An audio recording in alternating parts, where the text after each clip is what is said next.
Welcome to Lakshmi அம்மா kitchen. Varalakshmi நோவுக்கான பாயசம் தாங்க இன்றைக்கி பார்க்க போகிறோம். நம்ம கோதுமையை வச்சு இந்த மாதிரி ஒரு திக்கான ஒரு பாயசங்க, ரொம்ப விசேஷங்க இது. வரலட்சுமி நோவுக்கு இந்த பாயசம் கோதுமையை வச்சு நீங்களும் இந்த மாதிரி ட்ரை பண்ணுங்கள். வாங்க வீடியோ ஃபுல்லாக ஸ்கிப் பண்ணாமல் பாருங்கள், வீடியோக்குள்ளே போகலாம். கடாய் வச்சுருக்கேங்க. கோதுமை பாயசத்துக்கு இந்த ஒரு கப்பு கோதுமை எடுத்துருக்கேன். இந்த கோதுமையை நம்ம நல்லா வறுத்து எடுத்துக்கோங்க. கோதுமை இந்த மாதிரி நம்ம வறுத்துக்கணுங்க. நல்லா வறுந்துச்சு பாருங்கள், பட்டு பட்டுன்னு பொரியுது. இந்த டைமில் ஸ்டவ் ஆஃப் பண்ணிவிட்டு ஆற வச்சிடலாங்க. ஆற வச்சுட்டு நம்ம மிக்ஸி ஜாரில் போட்டு பொடி பண்ணிக்கலாம். கோதுமை வறுத்து ஆறிடுச்சிங்க. இப்போ இதை போட்டு மிக்சியில் பல்ஸ் மோடில் சும்மா உணந்து பாதியமாக இந்த மாதிரி உணந்து பாதியமாக போட்டு நம்ம அரைச்சி எடுத்துக்கோங்க. அப்படி இல்லைன்னா வேக வச்சுட்டு கூட நம்ம மிக்சியில் போட்டு நல்லா அரைச்சி எடுத்துக்கலாம். இப்போ இதை குக்கரில் போட்டு கழுவிட்டு தண்ணி ஊற்றி வேக வச்சுக்கலாங்க. கோதுமையை கழுவியாச்சு. நான் எடுத்ததை ஒரு 3 கப் தண்ணி வைக்கிறேங்க. அந்த கோதுமை வேக குக்கரில்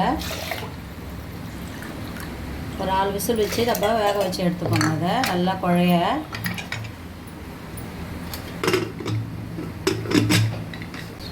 ஸ்டவ் ஆன் பண்ணி அடுப்பில் வச்சாச்சுங்க. ஒரு 4 விசில் வரட்டுங்க. எந்த கப்பில் கோதுமை எடுத்தோமோ அதே கப்பில் 1.5 கப்பு வெல்லம் எடுத்துக்கிறேங்க. இதில் தண்ணி ஊற்றி நம்ம கொதிக்க வச்சு வெடி போட்டுக்கலாங்க. இந்த வெள்ளத்துக்கு மேலே கொஞ்சமாக தண்ணி விட்டு வெள்ளைப்பாவை கரைச்சிக்கலாங்க. நம்ம கரைஞ்சிடுச்சிங்க. இந்த ஸ்டேஜில் நம்ம வடிகட்டிக்கலாம்.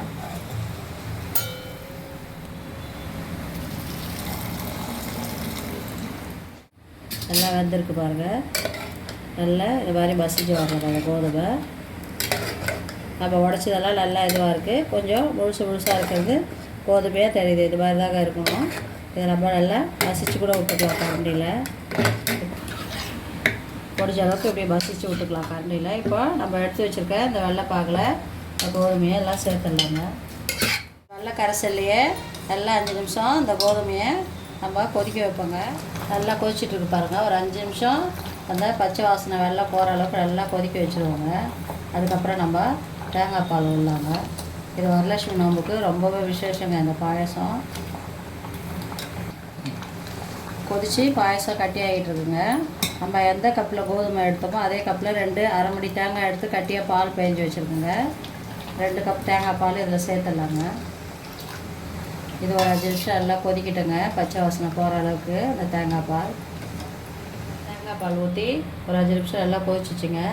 சர்க்கரையில் அரைச்சி வச்சுருந்த ஏலக்காய் தூள் போட்டு நம்ம நல்லா கலரி விட்டுடலாங்க. இது மாதிரி இருக்கணுங்க. நல்லா திக்காக கரெக்டாக இந்த பாயசம் இது குடிக்க கரெக்டாக இருக்கும். இதுக்கப்புறம் நம்ம முந்திரி திராட்சைலாம் வறுத்து போட்டுடலாங்க. இப்போவே அளவுக்கு நெய் விட்டுக்கலாங்க. நல்லா கொதிக்கிட்டோங்க. இறக்கிட்டு தாளித்து ஊற்றிடலாம். நெய் ஊற்றி வச்சுருக்கேன். ஒரு 10 பாதாம் முந்திரி போட்டு வறுத்து போட்டுடலாங்க. அதில் அது கூடவே ஒரு 10 திராட்சை எல்லாம் நல்லா பொரிஞ்சு வரட்டும். முந்திரி திராட்சைலாம் நல்லா வந்துடுச்சுங்க. ஸ்டவ் ஆஃப் பண்ணிவிட்டு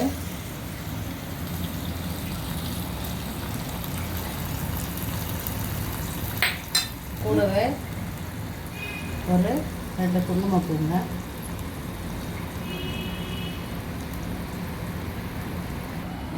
வரலட்சுமி நோம்புக்கு கோதுமையை வச்சு ஒரு நல்ல பாயசம் பண்ணி காமிச்சிருக்கேங்க. நீங்களும் வரலட்சுமி நோம்புக்கு இந்த மாதிரி பாயசம் பண்ணி அம்பாலோட அருள் எல்லாருக்கும் கிடைக்கிட்டங்க. இந்த வீடியோ பிடிச்சிருந்தா லைக் பண்ணுங்கள், ஷேர் பண்ணுங்கள், லட்சுமி அம்மா கிச்சனுக்கு சப்போர்ட் பண்ணுங்கள், மறக்காமல் சப்ஸ்கிரைப் பண்ணுங்கள். தேங்க்யூங்க.